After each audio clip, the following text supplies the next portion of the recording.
You just do it so well, you know? You count backwards from 3 so well. It's because I count to my kids all day, Atta every girl. day. I just need everybody, before I do anything, before we start anything, I need everybody to know that Kelly's wearing spooky sleeves right now. It is so spookala bookala. I also need to let you guys in on just a fraction of a conversation we had when we first like called each other, which was that we both wear glasses when we're recording for like reading and shit. And when we wear the glasses with the headphones, it hurts. So I asked Kelly if she had that, whatever. And the agreement was yes. So what I've done is I've tilted my glasses like very weirdly forward so that my glasses, like arms, aren't behind my headphone things. And the the conversation was I either look like a villain or a sexy librarian right now. And then we decided why can't you be both? And so that's exactly what I want for my future. A villainous sexy librarian.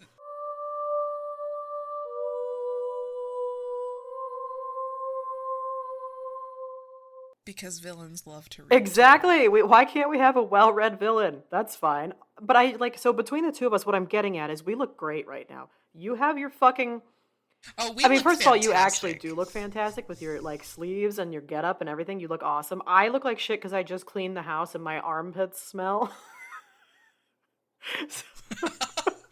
so Well, great news for you, bestie. I can't my smell you. problem is that I can smell me. Once this shit's done, I'm getting my happy ass right in the shower for the second time today. How exciting is that? We Pamper love it. Cassie Day. Self-care Sunday, There baby. you go. All right. Now that we've shared all of that, the usual. Do you want to do the intro today? Are you feeling bold and Welcome back brave? to Oddities. I'm Kelly. Yes. And I'm Cassie. We are so glad you guys are here. Before I forget, all of our social media is linked down below. Please check out our Instagram, our Facebook, our merch. If you have any listening or suggestions for our show, please email us. Our Patreon's linked, but we aren't putting anything on there. But like, if you want to sign up, you won't get charged until we start giving you shit. Which, by the by, that's happening when I finish school this year. So end of the year, baby, it's coming. Or well, let's call it the start of next year. and welcome back to Strange Town. I forgot that You part. No, but you fucking crushed it. Don't even. Okay. Don't even. You nailed it. We're not going there. You did a beautiful, amazing, fantastic, perfect job. Thank you, Lady bestie. Gaga meme. Ah. Yes. I love it. So- Well, yeah. Go. Well, I'm just Say wondering, how are you doing today? Thank you. I'm I'm fun, fresh, and functional. Apparently, I'm good. This was a rough week at work, but that's okay. It'll get better? Question mark. School this semester has been off to a rocky start too, largely because of the school though, not really because of anything that I've been doing, but rather I need the school to get it together because this is it. Like we are in the final stretch and I need to knock this shit out of the park and be done. So everybody it's also Mercury retrograde, so everything sucks. I've gone to the DMV twice now to try and get my new license and move my registration over, and it's not happening. So now I have to do that this week. So that's cool. And like the roughest part of the week. yeah. And I think yeah, that's really it. We're not going to talk about the roughest part of the week? What was the roughest part of the week? The Queen. Oh my God, the Queen. Oh my God, you're right. How could I? Oh, Jesus. First of all, I had several of you reach out to ask me if I was okay after the Queen of England died, and I adore you guys so much for that. That was so sweet. It was it's so like, wow, our so listeners thoughtful. know you. That is so cool. That they remember this shit about me. I know.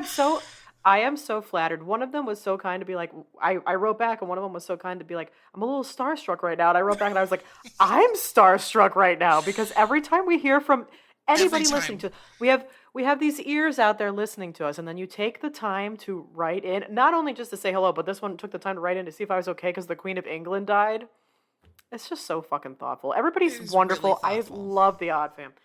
But yes, that was very rough. I am fine. I mean, while I adored that woman, it it was like a very detached adornment. Can But, I you say know, like something creepy I saw last night? oh my God, yes. Okay, so her uncle, Edward, the original, who was supposed to be the king, but then, he seceded and all that shit and said, no, And I don't want this. everything. He died in 1972. His Okay. brother, King George, died in 1952. Ew. The Queen Mother died in 2002. Margaret, Ew. Princess Margaret, died Hmm. 2002. The Queen Dude. died 2022. Wow. Do you think she was just like shitting her pants every time there was a year ending in two? I think that Because I I would. think 2012 was really rough on her. Probably, yeah. And then, I just, yeah, that woman was a badass. I know a lot of people say, like, she had Diana killed and she did this and she did that. And, like, Mm-mm, I mm-mm. mean, I don't think she had Diana killed. I think Charles had everything to do with that, and then the Queen found out about it afterwards and then helped cover.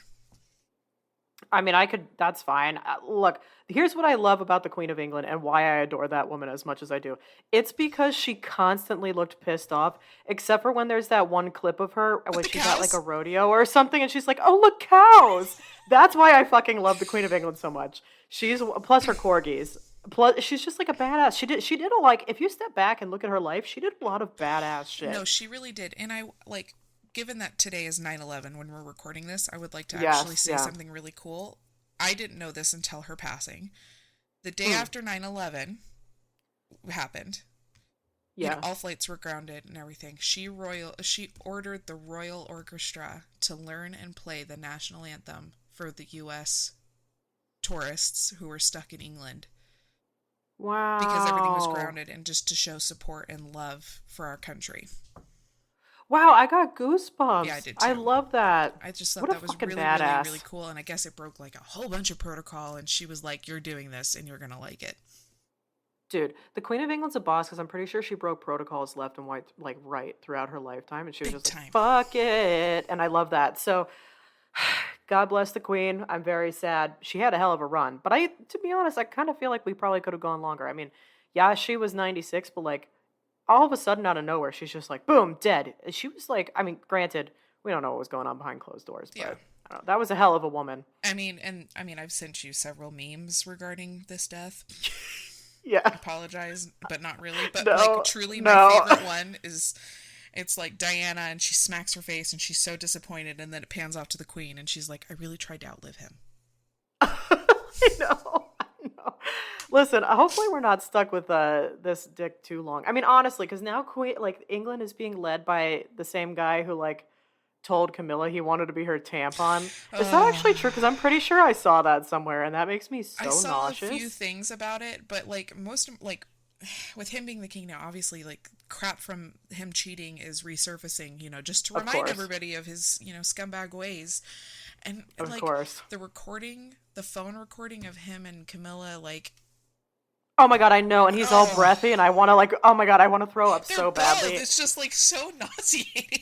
I know. I'm like, oh my god, I can't. And they have their royal you know how the royal English is a little bit different from I Yeah. mean commoner English. I don't know how else to say it. So and so they're all uppity and breathy, and I just so It's nauseous. so I'm so nauseating. nauseous. And actually, Oh I god. want to point something out really quick. There's things that happen in history and you know exactly where you were when you got the news. Like, I remember exactly Yeah. where I was when I heard about 9/11. I was driving to school and I could tell you exactly what part of the road I was on when it came on the Hmm. radio, right? I'm forever going to remember sitting in my bed talking to a very good friend of mine and then getting a message from Cassie in all caps that the Queen died. I believe the exact message was something along the lines of, "Oh my fucking god, the queen fucking died," Yes. And or the something worst like part that. about that was I already knew Cassie was having a bad day. And like, so then I get this message, and when I was like, oh my gosh, I can't believe she died. And I was like, oh fuck, Cassie. It's just I love the amount of concern that everybody had for me on this. I really I appreciate it more than I could say, and I can assure you all I'm totally fine. I mean, it's a bummer for sure, but I'm, it's all good. But thank you to everybody who checked in on it's me. just that's forever gonna remember this. I love that so much. And I have My queen and her corgi salt and pepper shakers displayed prominently right on our countertop. Those things are never going away. Nope, Also, never. fuck Camilla. The end. Yeah. Wow. All right. So now that we went on, how are you? I'm sorry, I never even got to ask you. How are you? I'm fine. I'm Yeah? negative. My kids are negative. I've Yes! disinfected my house. It feels like we're getting back to Yes. normal. I am gonna apologize in advance to our readers. My brain fog is like unreal. All right. And I'm not trying to make fun of you, but you just called them our readers, which is the Oh my coolest God. thing ever. Well, that's my point. There you go. Point thank you made to our within 2 readers. seconds. Thank you for subscribing to Oddities Mag. Well, you know what? Maybe one day I'll put my handy dandy note journal up for auction for our listeners to read. Fucking, if we go on tour, we should make copies of it and sell it, a la Taylor Swift when she like released copies of like her like diary entries for, I think, the Lover CD. Yeah. God bless. Bless. All right. All right. Bless up. Now you are thrilled about your topic this week, so you absolutely have to go first because I saw the title and I can't. So I'm just going to start off with, Cassie, what is the first thing that comes to your mind when you hear pizza oven crypts? Abandoned Italian restaurants where now there's dead bodies in the pizza oven.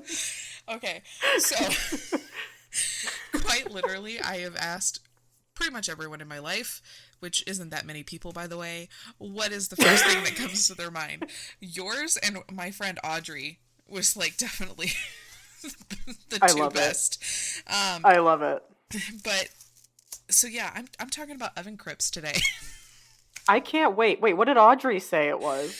She kind of went down this, like, it was something completely opposite, and I was like, that's random, kind of a thing. And she was like, well, yeah, I wanted to go from the exact opposite of what I was thinking it was. And I was like, that makes sense.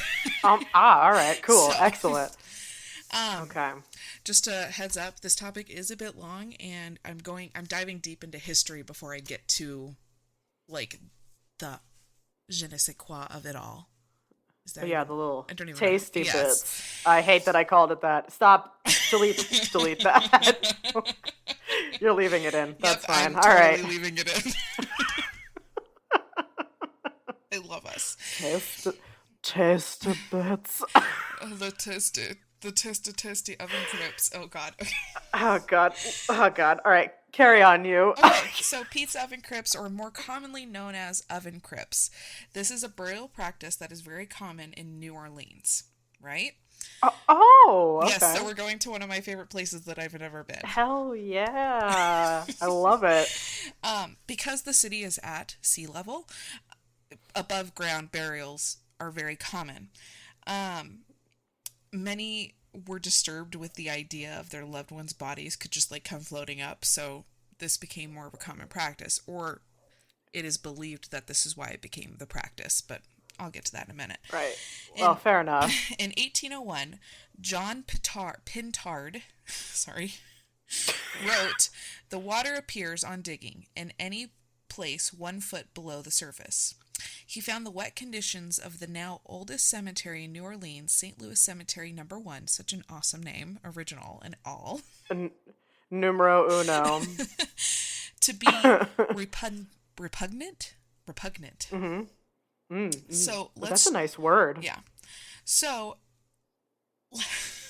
this man, like, he had a bit of a freak out over the thought of his body being in these moist conditions. And like, let's jump back really quick. St. Louis Cemetery is the oldest historical cemetery in New Orleans. It was once a huge habitat for crawfish. So this made him panic and think that his moist body would be feasted upon by crawfish. All right, well, first of all, moist. Second of all, I get that, because that would be like a concern, you know? The freak out more came from then people would eat the crawfish, and then it would be cannibalism in a roundabout way. Wow, I feel like maybe I'm the reincarnation of this guy, because that's exactly the fucking rabbit hole my head would go down. Wow. So wow. He wanted to be sure that he would be buried in solid earth, dry land. So in New Orleans, burying people in the ground was proving to be like very difficult because of the conditions. And then to Right. add on top of it, you had yellow fever just ravaging the city. Yeah. And bodies were like quite literally piling up outside the gate Yeah, of it's like cemeteries. this is a pretty bleak Yeah. scenario. Despite all of this, they were still buried, and like despite the wet conditions, there are, what's the word I'm looking for here? Because I don't want to say normal, but like there are like, your average run of the mill cemeteries, Yeah, buried right. in the ground. Um, Yeah. and they were all buried individually under the ground despite the harsh conditions. Um, and even though the ground is always moist, the bodies aren't just like washing away. I mean, like, not all the time, only just during harsh flooding and like Katrina. Right, right. We don't just constantly have bodies just, Yeah, and showing up. honestly though, this doesn't just happen in New Orleans. This happens everywhere in harsh flooding conditions. Yeah, I But mean, it's like they got to go somewhere, so yeah, so like yeah. why the oven crypts? Why the mausoleum crypts like things? Well, in 1718, New Orleans was founded, but by 1803 it was purchased by the U.S. It was run by both the French and the Spanish, who were like under Roman Empire at the time, and the Ah, and all of what is the Roman, the Spanish, and the French have in common? their love languages. They're all run by the Catholic religion. Oh, touche. My second guess was pretty good food. I mean, you're not wrong. So pretty good food. Sorry, I we know. keep going I'm back to really food. sorry. So Tasty. you know this, I know this. The Hmm. Catholics had some really strict rules when it came to final resting places and burials and the way things were done. Yes, the And fun police strike again. totally fun. So they had very specific burial practice, one commonly being above ground crypts, or how others like to put it, small temples, which I kind of dig Oh, I that. like I'm not that. gonna lie. Ooh, yeah. Um, and much how like things are now, everything is based off of status, whether you're Right, of wealthy or you're course. poor or whatever. And if you were wealthy, you often had a beautiful above the ground tomb. But if you were poor or the commonwealth or working class, you were buried underground in a crematoria called the kitchens. What the I mean, I like it's kind of like I mean, I love and hate this all at Yeah. once. So, and quite frankly, nobody wanted to be in the kitchens. Nobody wanted to be Yeah, cremated for seriously. obvious reasons. It wasn't permitted in the church, and people believed, well, if I'm cremated, then I'm not going to get to my salvation or whatever it may be. Right, right. Um, All in the name of sweet baby J. so to combat this, the Romans would form societies that would build communal mausoleums for people with lesser means to receive a proper above ground burial. Right? Oh, good. So this carried over to New Orleans with the burial practices. Hmm. The Catholic Church does not allow for cremation, and it would not allow for cremation until 1963. So with all of these bodies appearing and, disease and famine attacking, Yeah, right? of What are course. they The to good do old with all days. of these bodies if you can't cremate them and put them in a nice little nook somewhere in the kitchens, actually, because Yeah, that's what it was. in the kitchens. Um, enter oven crypts, originally Oh my called God. fours, which is French for oven, actually. That was great. Um, this was not only practical, but also like eco-friendly Oh, we in the love long run. that. So like we'll jump back to that. Um, they were given this name because they look like little brick ovens. Wow, they maybe could have had like a different design choice. They really could have. I'm just Yeah, saying. we It might was have really wanted to poor on their consider end. that. Yeah, right. Um, so what makes them so interesting? It's like it's a recycling cycle. Really? Yeah. So what would happen is somebody would die, right? Hmm. They would be placed in a coffin and placed in this crypt. After 1 year and 1 day, they would be removed. They would be taken out of their coffin, put back into the oven, and shoved way to the back where there was a hole, and the remains would drop down into like a void space. Oh, why 1 year And and one then, day, I wonder? oh, because they believed that that's when all disease from the body would be gone. Oh, that's actually like very like okay, that's cool. Precise. That's Yeah. interesting. And then another body would be placed in the crypt. And this would just be a continuing cycle of they have a resting place for 1 year, 1 month, or 1 year, 1 day, taken out, put back in, shoved to the back where you fall into a hole. Same. And it's just like, continued over and over again. And the crypt would often have, on the front of it, would have the person who is currently there, Hmm. but underneath it would have a list of people who are in the void. Oh, that's cool. And so like I guess maybe they're like, hey, a year and a day is also long enough for them to like go to heaven Yeah. too. And then they're like that's They're, enough they're not in time. purgatory anymore. They're good. We're- So, again, we're going back to, the way things work in society. If Mm. you had wealth, if you came from wealth, you had, the dinero, Mm. you could have a private family oven crypt, and in which you would be always with your family and loved ones in that void. Oh my god. If you were poor and working class, you were in a communal crypt, and, like, you probably had a stranger for, spoopula boogala Yeah, you were roommate. like mingling in the void with a lot of strangers, but whatever. The afterlife's a party, c'est la vie. Yep. Um, so I don't know if the practice is still used. From my understanding, it is not. Probably not. And to a lot of people, when they visit New Orleans, it's New Orleans, however you want to say it. Michael keeps telling me I'm saying it wrong. I say it like New Orleans too, but I guess if you ask anybody there, they're like, it's Nolans. There you go. So, it's so fascinating to people that this was a burial practice, and it seems so foreign to U.S. citizens or residents that this is what happens here, or in New Orleans, that this is what happened. The funny thing is, this is a common practice all over the world. Is it really? Wow. In Europe, if you're not paying for your loved one's plot, that person gets buried further down, and then somebody new gets put on top. Wow, that's interesting. Yeah. If nobody is caring for the body or visiting or anything like that, the body is removed, cremated, and put elsewhere for a resting place. Hmm.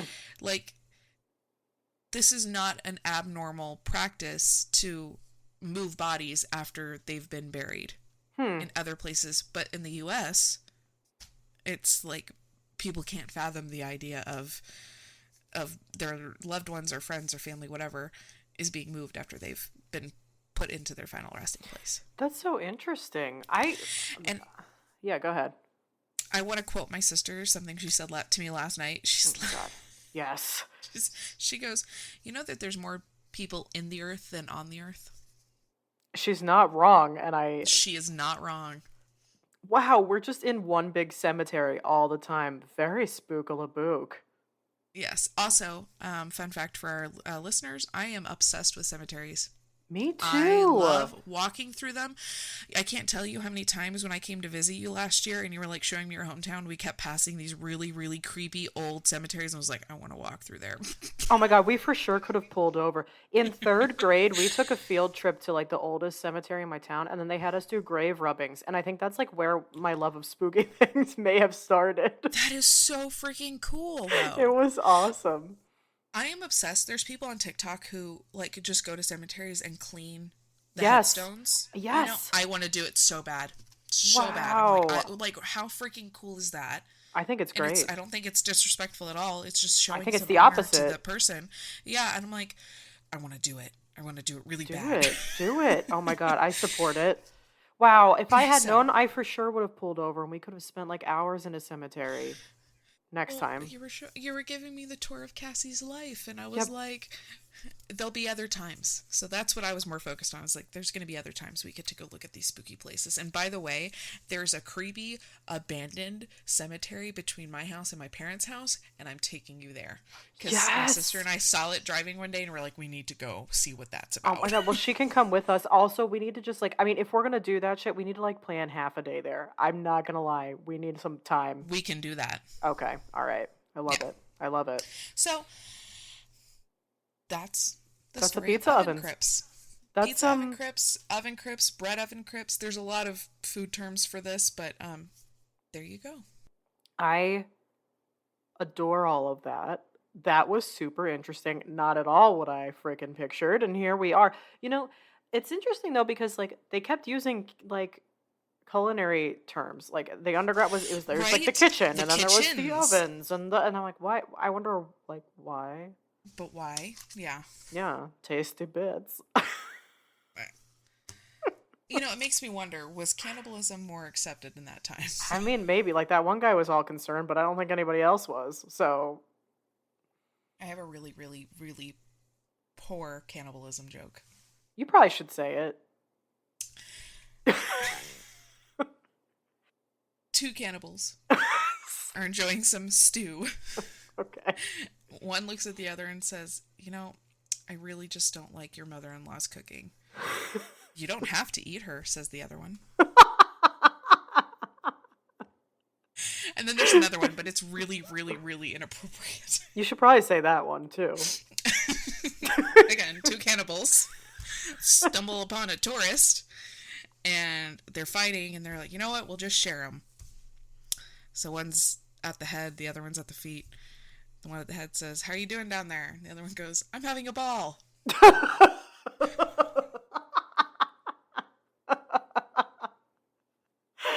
Why do you have two cannibal jokes in your repertoire? That credit goes to my sister, and I believe she heard it while she was going to school to become an archaeologist. I love it. I love that. Wow. That's dark. I love that topic. Good choice. How did you find this? Well, again, I'm obsessed with New Orleans, right. This one solely goes out to Ask a Mortician on YouTube.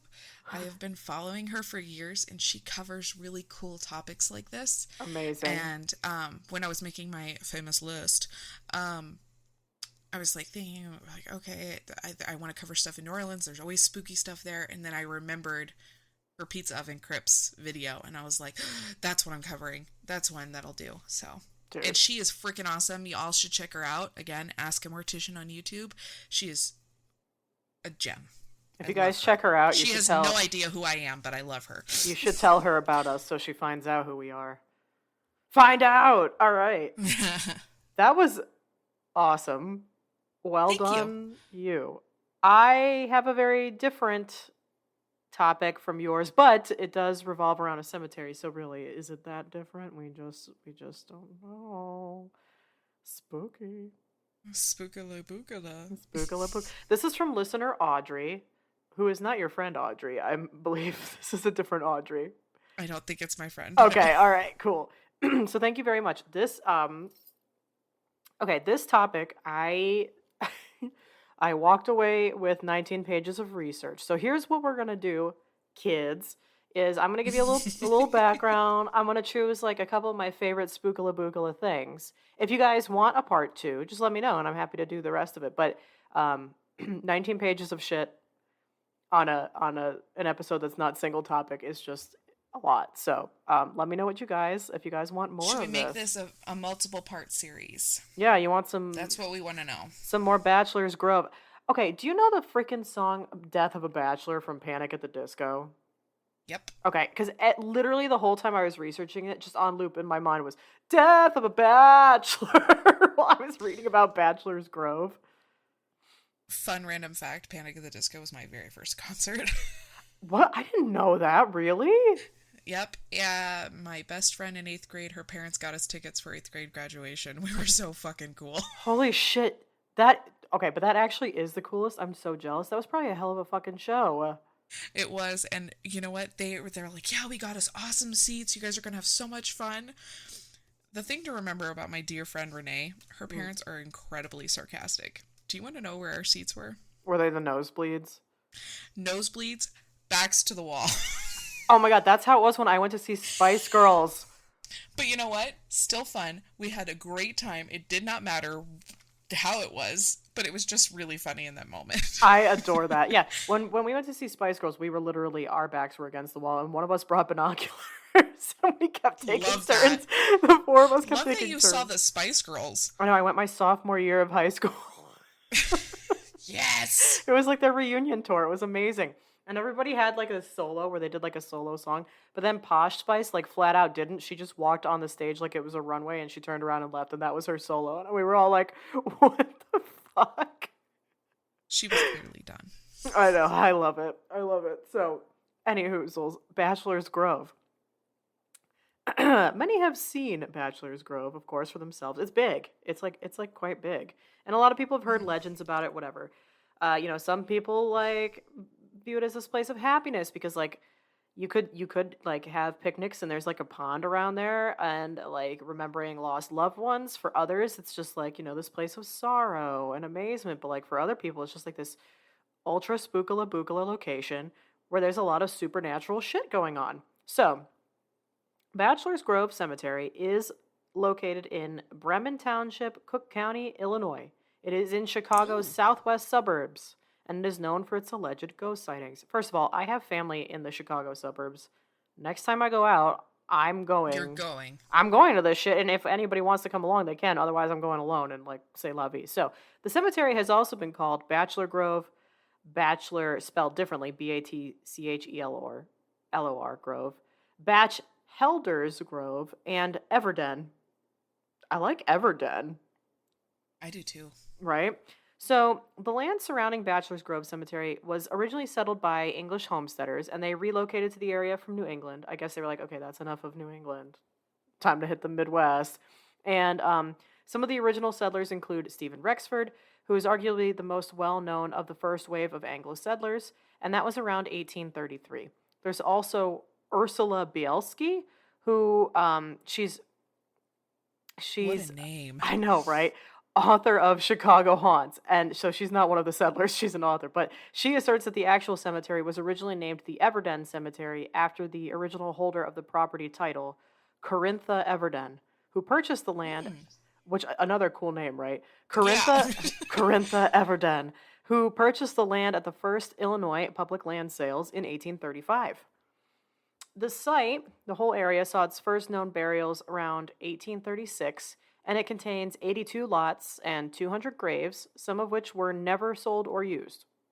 So there's just like these, I guess, plots still available, but I don't think you can still go for it anymore. But anyway, burials, however, do go possibly as far back as 1834, when German immigrant workers killed while working on the Illinois and Michigan Canal were reportedly laid to rest at the site.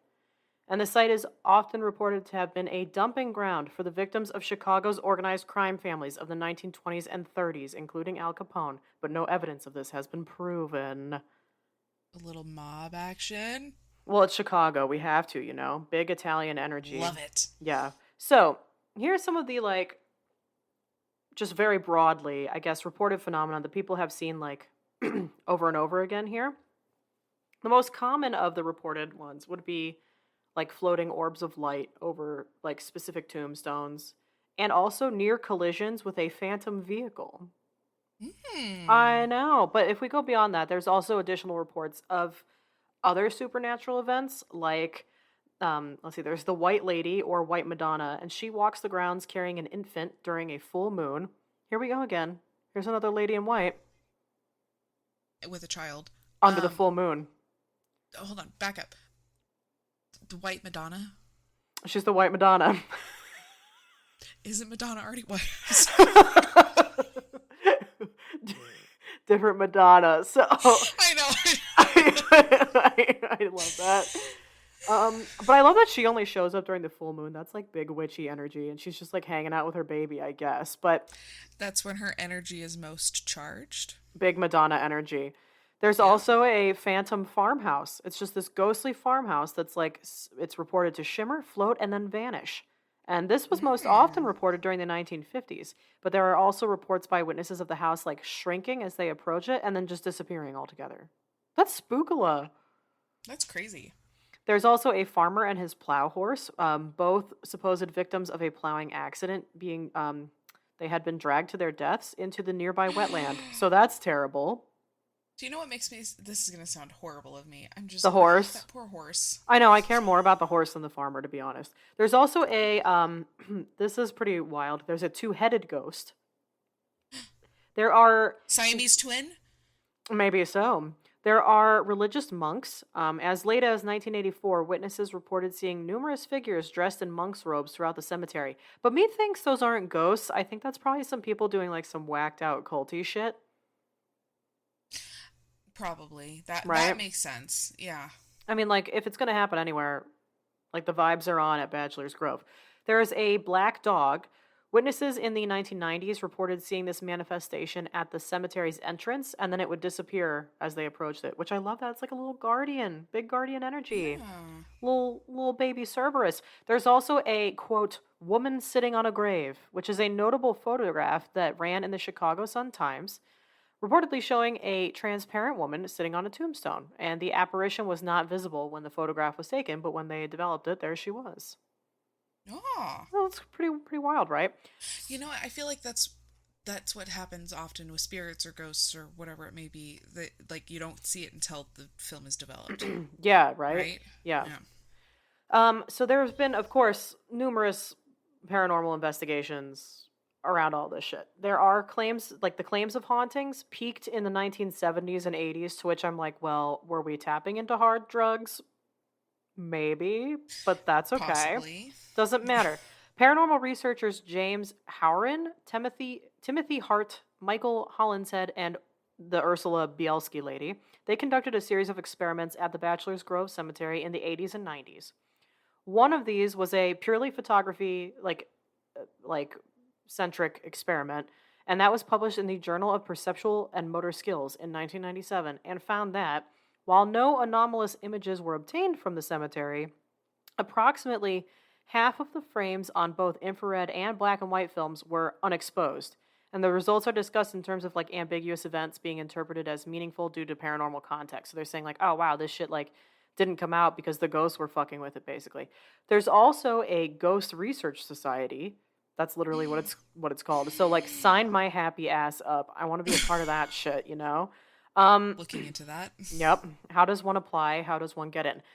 They have conducted numerous investigations into the reported phenomenon that goes on at Bachelor's Grove, and their results have included images which contain light resembling ectoplasm as well as orbs, which, if our listeners remember, a little while back I did an episode on ectoplasm and basically called it bullshit, but, you know, maybe. Who knows?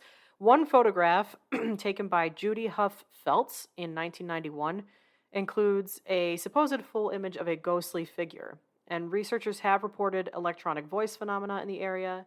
And then in 2012, the cemetery was featured, of course, on an episode of Ghost Adventures with none other than Zachary Bag of Dicks.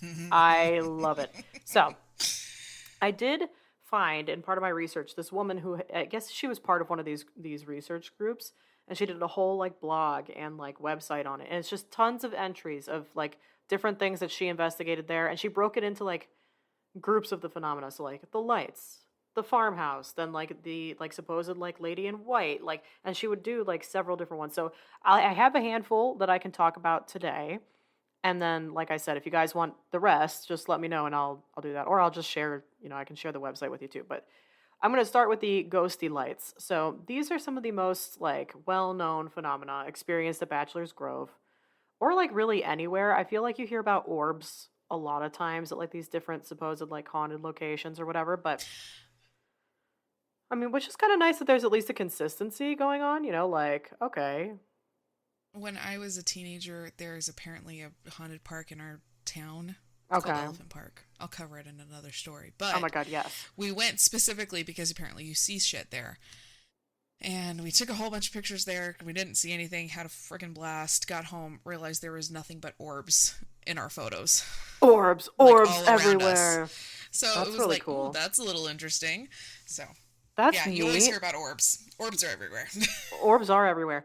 My problem is like when you're looking at pictures, how do you tell between like an orb and like maybe a bug or something? Fair.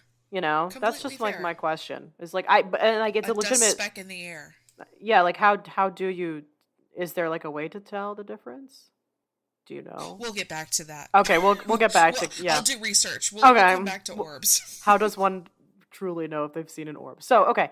In fact, countless investigators and visitors to this area have photographed or filmed these lights of Bachelor Grove, which are often seen in the daytime, but you can see them at night too. I think it's crazy that you can see them Oh. during the daytime as well, because then that makes me think, oh, that's like less of a bug thing, Yeah, because more bugs usually come more so out at night, right? Yeah, well, I mean, especially fucking out here.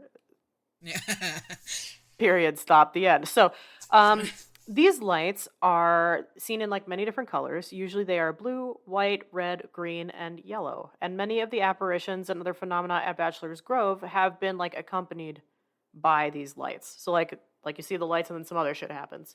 So this lady's own like paranormal experience at Bachelor's Grove, this was the first time anything had happened to her there. And it was like a mysterious, seemingly intelligent white light that like a lot of people have experienced. And it was during one of her first visits there as a research assistant to her colleague.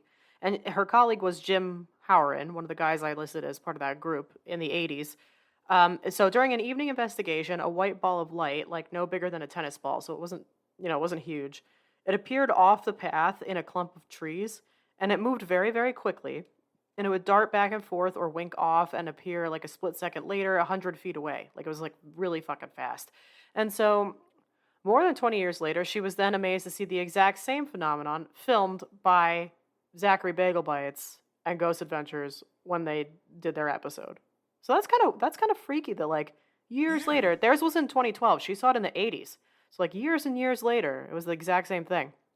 Um, there's also this like red light that people have seen, which is sometimes described as rocket light or as a like a shooting or streaking light, and it suggests that the light is not necessarily circular or spherical, but like more comet in shape and with some sort of a tail. And this light has been seen both on the old turnpike path, east and west of the cemetery, as well as in the burying ground itself. And apparently, the appearances of this light were at first mistaken as fireworks being shot off, having like the appearance kind of almost of like Roman candles or something. Hmm. But then, like, a strange behavior ruled out that concept because several witnesses were startled to see that after the initial, like, shooting or streaking or like shower of sparks type of thing, the light was still there but floating or bobbing among the tombstones. It's weird, isn't it? It's like, Um, we're here. yeah, yeah, exactly. And there's like a bunch of other ones just about the lights alone. Like some people have gotten close enough to touch like a blue light. Hmm. It like most notably was a local woman named Denise Travis, who famously told like a ghost hunter that she had passed a hand through the light but felt no difference in temperature or other strange sensations. But other locals remember like this chilling incident, but this is like unsubstantiated. But it reportedly occurred in 1963. And according to the tale, three local boys had gone into the woods surrounding the cemetery and they went missing for several weeks. And then when they finally wandered out of the woods, they were totally unharmed, but they couldn't remember anything. That's like big alien energy, right? That's very like big. The first thing that came to my mind was like, did they enter a portal? Yeah, right? So like, yeah, I guess alien, but like, whoa. I know. I wish they could remember shit, but people say that that's like an unsubstantiated claim. I don't know, but like if several townspeople say it, but at the same time, it's like, yeah, but I mean, a lot of townspeople will just talk about like local legends and whatever. So it's neither, I'm neither Yeah. here nor there on it. It could be, it could not be, who knows. But all right, let's get to Madonna, our pop sensation superstar mother holding her infant under the full moon. So, without question, the white lady or Madonna of the Grove, the white Madonna, the female in white, whatever the fuck you want to call her, she's one of the most famous paranormal manifestations at this cemetery.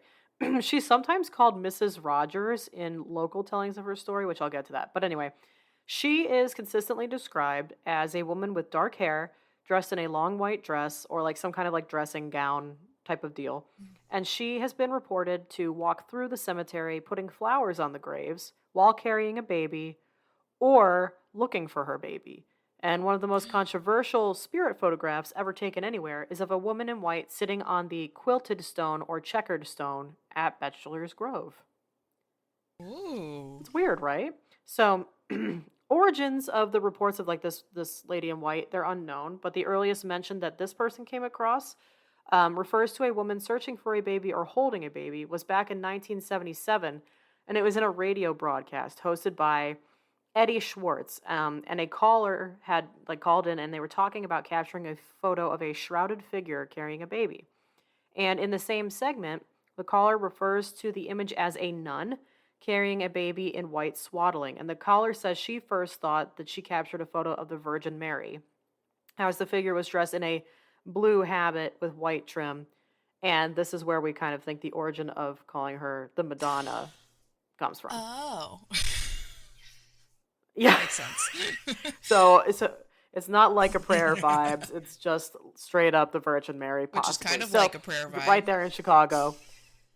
I mean, why not? Yeah. So August 10th, 1991, Judy Huff Feltz, she was visiting Bachelor's Grove with the Ghost Research Society.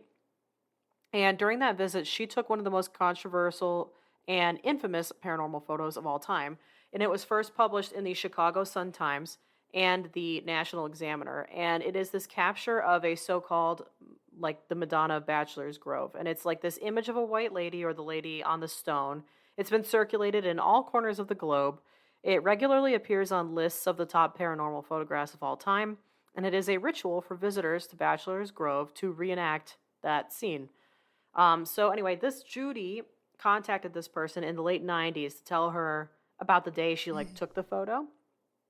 So here's the retelling of that. It says, in the late 80s, my sister and I convinced our mom to start a group which gave lessons on how to teach people how to find, enhance, and safely use their abilities. After all of the sessions were over with each group, my sister and I organized and ran an interactive ghost tour. This was for our mom's students to experiment and practice their abilities at several known haunted locations throughout Chicago and its suburbs. My sister and I met the founder of the Ghost Research Society, and he invited us to his meetings, and we became members of his group. Okay, gotta be honest. That sounds a little like cult vibes there. Yep. So 1991, the Ghost Research Society had planned an investigation for Bachelor's Grove, and the team members brought their equipment, and then this lady and her mom and sister were coming only with their gifts. And somebody from the group suggested that she brings infrared film and take pictures of where she senses this activity or whatever. So the investigation was done where each member was given a clipboard, a pen, and a map of the cemetery. Then everyone, except for one person, would wait outside of the fenced area. Then one person at a time, we would walk through the cemetery with our clipboard and whatever equipment we brought with. And as we walked around, we would take note of what we saw, heard, felt, whatever. Then would use their equipment to see if they could detect something. So as I walked through, I'd take pictures where I felt something. My camera was an Olympus automatic 35mm telephoto. As soon as you would take a picture, the camera would automatically wind the film to the next frame. The design of the camera made it impossible to double expose film, essentially. So after developing my pictures, I found a woman or girl sitting on a broken piece of headstone. I did not see her with my naked eye the day of the investigation, although I believe I may have come across her on a few other occasions later. So there are some theories surrounding who this lady might be. In light of the many stories told about the old Turnpike Road and the days of like joyriding and like drinking and partying in this area, whatever, she could have been like this teenager who possibly drowned in the Quarry Pond or was killed in a car accident. But no news stories surfaced to like really like support that. There are two sisters-in-law that emerge as candidates. Catherine Vaught Fulton and Luella Fulton Rogers. There was Catherine, who married Luella's brother, Bert Fulton, and she was heartbroken by the loss of her child, Marcia, who died in infancy, which is so sad. And the young couple's baby was buried at the Fulton family lot in Bachelor's Grove, under the famous Fulton Stone. This is blowing my mind because my aunt and uncle, their last name is Fulton. No, it's not. They're from Fulton, What the Missouri. fuck? Oh. What the hell did my okay. brain Well, that's just still do? weird. Oh my god. It's okay. Don't worry about it. It happens.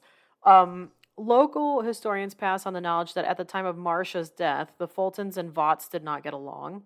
Though the Vaught family owned cemetery space at Zion Cemetery in Tinley Park, apparently the burial of a Fulton there was not an Mm. option. So John and Huldah offered burial at their family plot at Bachelor's Grove. And years later, the child's parents were laid to rest in town at Zion Cemetery with Catherine Vaught's kin. So the other like argument is okay, could like an otherworldly Catherine be searching for her baby, which is buried so far away from her under like these tragic So, circumstances? like, okay, this is kind of cool. Um, Mm, there's a show on okay. Netflix. It's called Call the Midwife. I freaking love it. A new Mm-hmm. season just came out, and I just finished it last night. The last Oh my god. episode, Okay. unfortunately, a girl had a premature labor and birth, and her baby did not survive. Now, this Oh. there was a protocol with the church of, what happens if a baby is not born breathing, and it is often that a baby is placed with a loved one or somebody else in their tomb Mm. to protect them and like That's help kind of them to the sweet. afterlife because they didn't it was such a gray area at the time that they weren't sure if the baby had a soul or whatnot. Yeah. So like that just made me think of all of that. Well, that's interesting. That's I'm that's kind wondering of if that sweet was, though. I yeah, like that. Yeah. it's kind of, I'm Um. wondering if that was the same kind of idea with this. Yeah. Yeah. Um. So I mean, that's kind of the lady in white. Like, there's a like handful of other theories, but that one's kind of my favorite one. And then this will be the last one that I share from Bachelor's Grove today, unless anybody wants me to do more. Mm. And it's this magic house, the Vanishing Farmhouse, because I have to talk about this. It's so Yeah, bizarre. no, it's too So cool. experiences of vanishing houses, like usually to be evidence of like time slips or wrinkles in time, have been told in many parts of the world in many different areas. But even the Chicago area itself has vanishing houses outside of Bachelor's Grove, in fact. Um, there's like in the northwest suburbs, Cuba Road is known as an extremely haunted tract which runs through old farms and country houses. And a vanishing house has been reported by travelers, which reportedly seems as real as can be, but disappears in the rearview mirror, or it's gone if you come back, which is so fucking weird. But anyway, What here's a mind trick. I know, here's the magic house of Bachelor's Grove. So several years ago, there was a like researcher that went, and she had this experience of seeing the house along with like a group of ghost hunters that were accompanying her. And to this day, the event keeps like a hold on her. So here's her account of it. It says, in April 2009, I was at the cemetery after dark with a group of about 8 people. After exploring quietly on our own, we were mysteriously drawn together near the entrance of the cemetery, where we made small talk until one of us noticed a round light glowing through the woods in the direction of the path leading back to the road. We all observed the light, having not seen it earlier, and I stood wondering if the light was coming from a distant street light, a house, or like something else on the other side of the woods, the moon, or even like this like an illuminated street sign or something. And a few of us Mm-hmm. made similar remarks out loud as we watched the light change shape. It then took on the form of a rectangular window with a cross patterned wooden pane. Its glow was soft and evoked a sensation of reading by candlelight or low light. The cozy image was offset by a deep feeling of menace, the feeling of being violated and looked into by whatever it was that was creating this window. Ew. The image developed further in my mind of a house around this window, an old fashioned, classic looking white house with a porch swing. Again, this is normally benign image was extremely unsettling. And before we knew it, we were back out on the road. We filed quietly into our van, didn't speak of how strange it was that just moments earlier we were totally fine exploring the cemetery, and now, all of a sudden, we had left. Like a deep sea angler, this light had lured us out of the cemetery, and it wasn't until I got home that I snapped out of it. About 2 weeks later, we all got together again, and the others described a similar experience of realizing later what had truly happened, but not giving it a second thought at the time. I was deeply disturbed by this experience and the images of the window and house, and I had a hard time talking about them for a long time. Same though. Like if I had this shit go down, I'd be like, we're just not gonna touch that. Yeah. Um, every time I We're not gonna go there. Yeah, we're not playing that game. Every time I would think about them, I would feel like whatever it was that caused this to occur was in my thoughts again, and as bizarre as it might sound, was pleased with this effect that it had on me.